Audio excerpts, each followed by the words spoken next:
तो कहानी की शुरुआत में हमें दिखाया जाता है कि एक लड़की खून से लथपथ होकर भाग रही है। उस लड़की का नाम ईडन होता है। वो अपने घर में ना जाकर उसके नेबर में एक लेडी है उसके पास जाकर रात गुजारती है और वक्त मिलते ही वहाँ से भाग जाती है। बस स्टॉप तक जाती है और बस में बैठकर किसी और शहर के लिए निकल पड़ती है। वो किसी से छुप रही थी क्योंकि जैसे ही बस वहाँ से निकलती है पुलिस उसके पीछे जाती है और पुलिस जो है ईडन को नहीं ढूंढ पाती। यहाँ ईडन एक साउथपोर्ट नाम के शहर की तरफ निकल पड़ती है। वो शहर काफ़ी खूबसूरत होता है और शांत होता है। सबसे अच्छी बात, वो शहर बहुत छोटा होता है, इतना छोटा कि हर कोई एक दूसरे को वहाँ पे पहचानता है। ईडन वहाँ जाके अपना पहले तो नाम बदलती है केटी, क्योंकि ईडन नहीं चाहती थी कि कोई भी उसे ईडन नाम से पहचाने। और वहाँ एक रेस्टोरेंट में वो जॉब के लिए अप्लाई करती है और उसे जॉब मिल जाती है। वो उसी शहर के साउथपोर्ट शहर के एकदम लास्ट पर जाकर एक घर किराए पर ले लेती है। उस घर की हालत काफ़ी ख़राब होती है तो केटी सोचती है कि उस घर को वो पेंट करके रिपेयर करेगी। इसीलिए वो एक पेंट की शॉप में जाती है। वहाँ उस पेंट की शॉप का ओनर होता है एलेक्स। केटी नोटिस करती है कि एलेक्स के 2 बच्चे हैं, एक लड़का और एक लड़की, और जो एलेक्स है उसकी वाइफ अब इस दुनिया में नहीं है। केटी बस से उतरी थी कल साउथपोर्ट शहर में आकर, तभी एलेक्स ने केटी को नोटिस किया था। तो एलेक्स उससे बात करने की कोशिश करता है लेकिन केटी ज़्यादा जवाब नहीं देती। वो पेंट ऑर्डर देकर वहाँ से निकल आती है। जब केटी अपने घर पर आती है तो वो देखती है कि एक लेडी उसके घर में ताकाझाकी कर रही है। केटी पूछती है कि तुम कौन हो, तो वो लेडी बताती है कि मेरा नाम जो है, मैं तुम्हारी नेबर हूँ, मैं तुमसे दोस्ती करने के लिए आई थी। केटी को भी जो अच्छी लगती है और दोनों में दोस्ती हो जाती है। धीरे धीरे केटी और जो बेस्ट फ्रेंड्स बन जाते हैं। वो एक दूसरे से सब कुछ शेयर करने लगते हैं। जो केटी से साउथपोर्ट शहर की काफ़ी ज़्यादा तारीफ करती है। फिर एक दिन की बात है जब केटी वापस से एलेक्स की शॉप में जाती है पेंट आया कि नहीं पूछने के लिए, लेकिन तब तक पेंट आया नहीं रहता है। तब एलेक्स जो है वो केटी से कहता है कि तुम अपना फ़ोन नंबर दे दो, मैं जैसे ही आएगा मैं तुम्हें फ़ोन करके बुला लूँगा। लेकिन केटी अवॉइड कर जाती है, वो अपना फ़ोन नंबर एलेक्स को नहीं देती। अब वो वापस जाने लगती है तो बाहर एलेक्स की बेटी एक पेंटिंग बना रही होती है। एलेक्स की बेटी थोड़ी देर तक केटी से बातें करती है और उसको वो पसंद करने भी लगती है और अपनी पेंटिंग केटी को गिफ्ट कर देती है। अगले दिन केटी रेस्टोरेंट में जाती है, तब वहाँ पे एक लेडी जो वहीं पे काम करती है केटी को बताती है कि कल मैंने एलेक्स की दुकान में तुम्हें देखा। सच्ची मानो एलेक्स बहुत सालों बाद कल मुस्कुराता हुआ दिखा। उसकी वाइफ जब से मर गई है तब से एलेक्स ना ही किसी से बात करता है ना ही मुस्कुराता है। एलेक्स और तुम एक अच्छे कपल बन सकते हो, शायद एलेक्स तुमको देखकर खुश होता है। केटी उस लेडी की बातों में ज़्यादा ध्यान नहीं देती। अब काम करते हुए कुछ दिन हो जाते हैं। जो केटी है वो वापस जाती है एलेक्स की शॉप में पेंट्स के डब्बे लेने के लिए, लेकिन वो काफ़ी भारी होते हैं, वो उठा नहीं पाती। तो एलेक्स ऑफर करता है कि क्या वो उन्हें पहुंचा सकता है उसके घर तक, लेकिन केटी मना कर देती है। केटी खुद ही उसको कैरी करती है लेकिन वो नहीं कर पाती। वो पीछे मुड़कर देखती है, जब वो काफ़ी दूर आ जाती है तो वो ध्यान से देखती है कि एलेक्स उसे देख रहा है। तब वो एलेक्स से मदद मांगती है। उसके बाद एलेक्स केटी को उसके घर तक और उस पेंट के डब्बों को छोड़ देता है। एलेक्स नोटिस करता है कि केटी शहर के एकदम एंड में रहती है, उसको काफ़ी दूर तक चलना पड़ता होगा। वो घर जाता है और एक पुरानी साइकिल को रिपेयर करता है और रात को केटी के घर के बाहर रख के जाता है एक नोट के साथ। अगले दिन सुबह केटी उस नोट को पढ़ती है। वो समझ जाती है कि साइकिल एलेक्स ने रखी है। वो थोड़ी गुस्सा हो जाती है।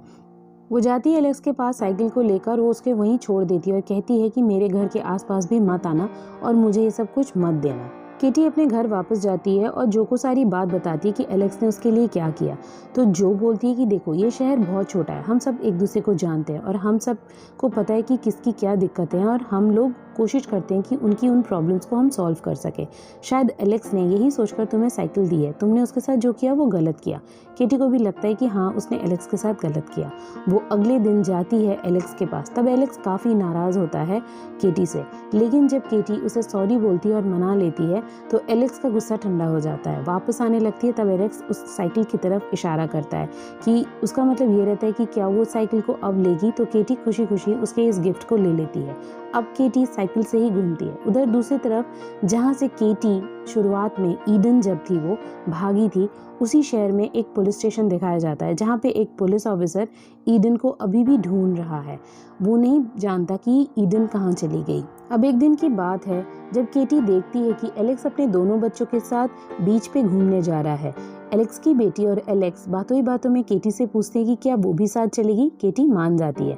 बीच में जाके ये लोग काफ़ी मस्ती करते हैं, लेकिन केटी एक बात नोटिस करती है कि जो एलेक्स का बेटा है वो केटी को पसंद नहीं करता। शायद एलेक्स का बेटा नहीं चाहता था कि उसकी माँ की जगह कोई और ले। जब ये लोग बीच से घूमकर वापस आते हैं तो केटी एक दिन अपनी शॉप में जो काम करती है उस लेडी के साथ फिशिंग करती है। केटी ने उस दिन पहली बार एक फिश पकड़कर उसको मार दिया था। केटी काफ़ी खुश थी क्योंकि अब उसे शायद फिशिंग आने लगी थी। वो जल्दी से उस फिश को लेती है और एलेक्स को दिखाने के लिए जाती है। एलेक्स बताता है कि वो भी कभी फिशिंग के लिए जाया करता था। अब एलेक्स का मन करता है कि वो केटी के साथ फिशिंग के लिए जाए, लेकिन वो उससे पूछ नहीं पाता। लेकिन बहुत ज़्यादा हिम्मत करके उसके रेस्टोरेंट में जाकर वो किसी तरीके से डायरेक्टली इनडायरेक्टली पूछ ही लेता है केटी को कि क्या वो एलेक्स के साथ फिशिंग करने के लिए जाएगी। तो केटी हाँ बोल देती है। अब दोनों अकेले फिशिंग करने के लिए निकल पड़ते हैं। एक जगह है, वहाँ पे जाकर एलेक्स अपने दिल की बातें काफ़ी कुछ शेयर करता है केटी के साथ कि जब उसकी वाइफ जिंदा थी वो उसके साथ यहाँ आया करता था। जब वो उसकी वाइफ ने डिसाइड किया था कि वो अब इसी शहर में रहेंगे, कहीं नहीं जाएंगे, तो वो काफ़ी खुश हुआ था। लेकिन अचानक से एक दिन उसकी वाइफ सब कुछ छोड़कर चली गई। इस बात को लेकर एलेक्स काफ़ी दुखी हो जाता है। एलेक्स बताता है केटी को कि केटी ऐसी लड़की है जिससे वो इतनी ज़्यादा बातें कर रहा है उसकी वाइफ के जाने के बाद, वरना उसने कभी किसी से बात नहीं की। केटी कहती है कि हाँ ये बात मुझे पता है, और उसके बाद ये लोग थोड़े इमोशनल हो जाते हैं। उसी रात केटी और एलेक्स एक छोटे से रेस्टोरेंट में खाना खाने जाते हैं जहाँ पे एलेक्स का एक फ्रेंड आने वाला होता है। उसके फ्रेंड को टाइम लगता है तो एक म्यूजिक में केटी और एलेक्स डांस करने लगते हैं। थोड़ी देर बाद एलेक्स का वो फ्रेंड आ जाता है। वो फ्रेंड जो है वो पुलिस वाला होता है, लेकिन वो केटी को नहीं जानता। केटी पहले तो डरती है, फिर धीरे धीरे रिलैक्स हो जाती है जब उसे समझ में आता है कि ये पुलिस वाला उसे नहीं जानता। और उसके बाद एलेक्स उसका फ्रेंड मिलकर केटी को घर पे छोड़ने जाते हैं। एलेक्स वहाँ पे पहली बार केटी को किस करता है। यहाँ पे बीच में एक बार ये भी दिखाया जाता है कि जो पुलिस वाला ईडन को ढूंढ रहा था, जो कि अब केटी बन गई है, वो ईडन की नेबर के पास भी जाता है जिसके पास एक रात के लिए ईडन रुकी थी। वो उससे पूछता है कि ईडन कहाँ गई, लेकिन वो कुछ नहीं बताती। पुलिस वाला समझ जाता है कि इस नेबर को कुछ ना कुछ तो पता ही है। वहीं पे दिखाया जाता है कि एक दिन केटी अपने ही उस नेबर को फ़ोन करके बताती है कि वो एक बहुत शांत शहर में है और काफ़ी खुश है यहाँ पे। वो फ़ोन रिकॉर्डिंग जो है कहीं ना कहीं रिकॉर्ड हो जाती है उस नेबर के फ़ोन पे। यहाँ पे दिखाया जाता है कि एलेक्स उन लेटर्स को देखता है जो लेटर्स उसकी वाइफ ने अपने मरने के पहले उनके बच्चों को लिखी थी, और एलेक्स को बोला था कि अलग अलग स्पेशल मौक़ों पे उनको वो लेटर्स देने हैं। एलेक्स उन लेटर्स को काफ़ी सेफली रख देता है। एक दिन की बात है जब एलेक्स अपने उस पुलिस वाले फ्रेंड को मिलने के लिए उसके पुलिस स्टेशन जाता है, तो वहाँ वो एक जो है वांटेड का नोट देखता है। उसमें कोई और नहीं बल्कि वो केटी की तस्वीर देखता है। उसमें लिखा रहता है कि केटी एक मर्डर है, उसको पुलिस ढूंढ रही है। एलेक्स ये सब देखकर शॉक्ड हो जाता है। वो वापस आता है केटी के पास और सवाल पूछता है। केटी डर जाती है। एलेक्स उसको उसी के पहले वाले नाम से बुलाता है, ईडन। केटी और ज़्यादा घबरा जाती है। केटी कहती है कि नहीं, मैंने किसी को नहीं मारा, मेरी शादी हो चुकी थी, मेरा पति मुझ पर बहुत ज़्यादा जुल्म करता था। एक दिन की बात है जब मैंने उसे काफ़ी ज़्यादा स्टैब किया और वहाँ से भाग गई थी। मुझे नहीं पता वो मर गया या क्या हुआ, लेकिन मैं उससे डर के ही यहाँ भागी हूँ। लेकिन एलेक्स काफ़ी नाराज़ होता है। वो कहता है तुमने मुझे क्यों नहीं बताया, और वो वहाँ से चला जाता है। दूसरी तरफ ईडन जहाँ से भागी थी वहाँ पे वो पुलिस वाला अभी भी ईडन को ढूंढ रहा है, लेकिन पुलिस वाले का जो बॉस है वो आके बोलता है कि तुम बहुत ज़्यादा अल्कोहल पीते हो और तुम ये जो ईडन के नाम पे वांटेड और मर्डर के नाम पे एक नोट निकाला हुआ है अलग अलग पुलिस स्टेशन में भेज रहे हो, लेकिन हम सबको पता है कि ईडन ने किसी का खून नहीं किया। तुम मुझे ज़बरदस्ती क्यों फंसाना चाहते हो, सिर्फ इस वजह से कि वो तुम्हारी वाइफ है। तो यहाँ पे ये सिचुएशन क्लियर हो जाती है कि ईडन का जो पति है वो पुलिस वाला है। मतलब ईडन ने अपने पति को मारा नहीं था, ईडन मर्डर नहीं है, उसका जो पति है वही ईडन को ढूंढ रहा है। और इसी बात को लेकर जो ईडन का पति है उसका बॉस काफ़ी नाराज़ हो जाता है और उसे पुलिस की नौकरी से सस्पेंड कर देता है। इसका मतलब ईडन के पति की अब जॉब चली गई है। वो सीधे जाता है ईडन के नेबर के पास और उसके फ़ोन में रिकॉर्ड चेक करता है और वो नंबर नोट कर लेता है जहाँ से ईडन ने अपनी नेबर को फ़ोन करके ये बताया था कि वो काफ़ी खुश है एक शांत जगह में आके। अब ईडन के पति को पता है कि ईडन कहाँ है। वहीं दूसरी तरफ ईडन सोचती है कि अब इस शहर में रहना ठीक नहीं है क्योंकि अब एलेक्स उसका नहीं रहा। वो अपना सामान पैक कर बाहर किसी और शहर में जाने ही वाली होती है, लेकिन तब तक एलेक्स को रियलाइज़ हो जाता है कि वो नहीं रह पाएगा केटी के बिना। वो आता है, केटी को मनाता है, सॉरी बोलता है और अपने दिल की बात बता देता है।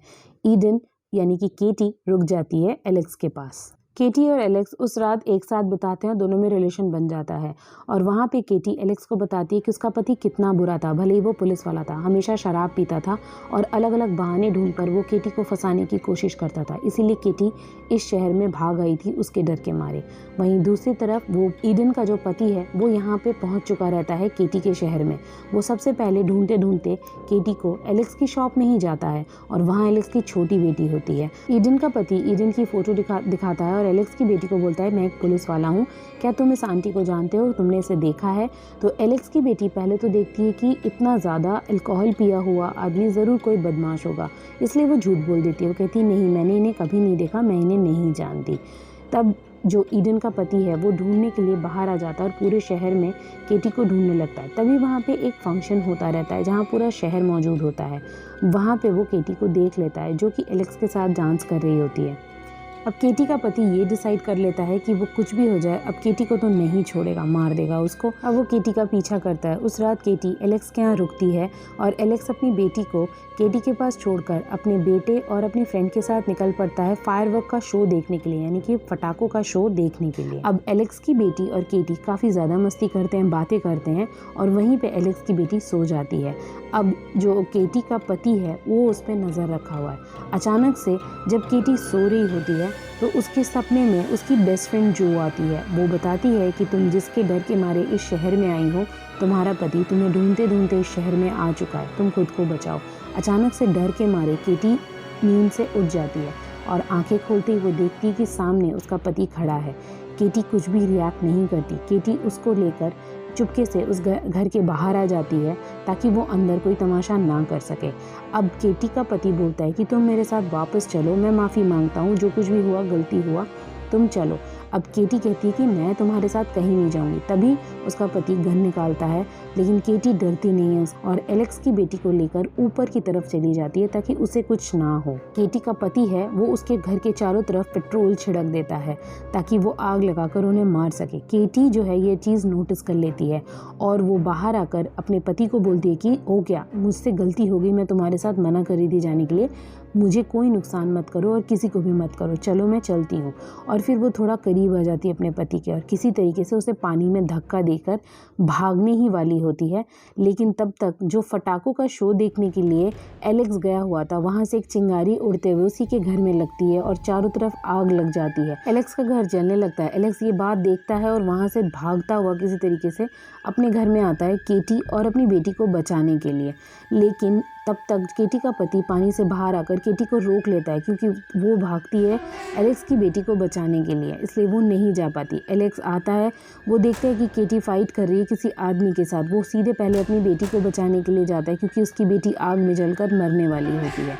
उतनी ही देर में जो केटी के हाथ में उसके पति का गन लग जाता है और किसी तरीके से गोली जो है वो केटी के पति को लग जाती है, वो वहीं पे मर जाता है। एलेक्स भी अपनी बेटी को बचा लेता है। एलेक्स का पूरा घर तबाह हो जाता है सिवाय उन खतों के जो उसकी वाइफ ने मरने के पहले लिखा था। एलेक्स उन खतों को देखता है और वो डिसाइड करता है कि अब हर मौके पे जब जैसे जैसे लिखा है वो अपने बच्चों को खत दे देगा। एलेक्स को एक खत मिलता है जिसमें लिखा था टू हर। इसका मतलब एलेक्स अब जिससे प्यार और शादी करेगा ये उसको देने के लिए। एलेक्स आता है और केटी को वो खत दे देता है। केटी उस खत को बहुत ध्यान से पढ़ती है। उसमें काफ़ी इमोशनल चीज़ें लिखी हुई थी और उसमें ये भी लिखा था कि अगर तुम ये खत पढ़ रही हो मतलब एलेक्स तुमसे सच्चा प्यार करता है, तुम उसके साथ ज़िंदगी बिताना। और फिर वो एक फ़ोटो देखती है जिसमें जो एलेक्स का बेटा था काफ़ी छोटा था और एलेक्स की वाइफ कोई और नहीं बल्कि जो केटी के साथ रह रही थी उसकी बेस्ट फ्रेंड बनकर जो थी। इसका मतलब जो जानती थी कि केटी ही वो लड़की है जो एलेक्स को खुश रखेगी, उसके बच्चों का भी ध्यान रखेगी और इसीलिए उसने ये सब कुछ किया। वो खुद आई थी आत्मा बनकर केटी की लाइफ में। केटी पहले तो घबरा जाती है, फिर इमोशनल हो जाती है जो का प्यार देखकर एलेक्स और अपने बच्चों की तरफ। वो डिसाइड करती है कि वो कभी भी अब एलेक्स और उनके बच्चों को नहीं छोड़ेगी। कुछ ऐसा होता है कि एलेक्स का बेटा भी तब तक केटी को काफ़ी पसंद करने लगा था। अब वो चारों हंसी खुशी साथ साथ रहने लगे और इस मूवी की ऐसे यहाँ पे एंडिंग हो जाती है।